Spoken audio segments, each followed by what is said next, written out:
Beşinci hadis. Bismillah, elhamdülillah, esselatu vesselamu ala Resulillah. Esselamu aleyküm ve rahmetullahi ve berekatuh. Tövende diktinlağa İmam en-Nevevi rahimahullah'ın 40 hadisiga, hürmetki sazavar alimlarının bergen şerhisinden 5. hadisini okuyumuz inşallah. Euzubillahimineşşeytanirracim. 5. hadis. Müminlerin anası Ümmü Abdullah Aişe radıyallahu anha mundaq deydi. Peygamber sallallahu aleyhi ve sellem mundaq degan. Tercümesi. Kim bizning bu dinimizde uningda bo'lmagan bir ishni o'ttirg'i chiqarsa, u ish rad qilinadi. Buxoriy 2697 numaralı, Muslim 1718 numaralı hadis. Muslimning rivoyatida mundaq kelgan.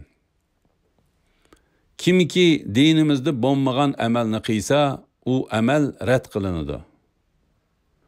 Şeyh Abdurrahman ibn Nasir al-Barrakning bu hadisga qilgan sharhidan ba'zilari tuvandikcha.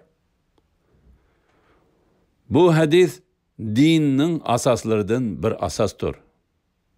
Oshkora yoki yo'shirin holdagi e'tiqod, amallar va so'zlar uchun bir mizondir.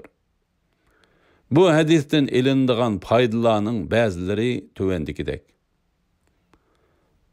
Allah izin vermegen, dinde uydurulup çıkarılgan her yenilik batıldır ve red kılındı.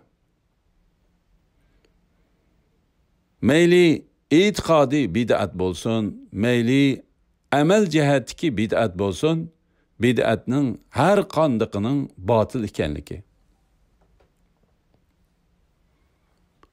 Hadiste bid'atlarning o'tirg'i chiqadiganligi to'g'riliq oldin bishorat bor. Dinda bid'at chiqarishning so'kilib ayiblanadiganligi. Dindan sanalib ibodat deb qilinayotgan bo'lsa-mu, Rasululloh sallallohu alayhi vasallam davrida qilinmagan har qanday ibodat bid'atdir. Elhamdülillah, yuqorida İmam en-Nevevi rahimahullah'ın 40 hadisiga hürmetki sazavar alimlarning bergan sharhidan 5. hadisni aldinglar. Axirini keyin qitimliq o'qishimizda davomlashtiramiz inshaalloh. Va sallallohu ala Muhammad va ala alihi va sahbihi va sallam. Assalomu alaykum va rahmatullohi va barakatuh.